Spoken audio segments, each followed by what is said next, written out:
ধন্যবাদ।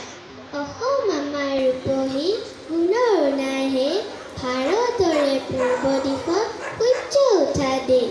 নমস্কাৰ শ্ৰদ্ধাৰ বিচাৰক মণ্ডলী, মই নেন্সি দাস। মই ক্লাছ 4ত পঢ়োঁ। মই নাচি গান গাই আৰু মডেলিং কৰি খুবেই ভাল পাওঁ। মই আজি মুগাৰ সাজ পৰিধান কৰি আহিছোঁ। আশা কৰোঁ আপোনালোকে অনুষ্ঠানটি আনন্দৰে উপভোগ কৰি আছে। ধন্যবাদ। শুভ সন্ধিয়া। জয় অসম। ধন্যবাদ।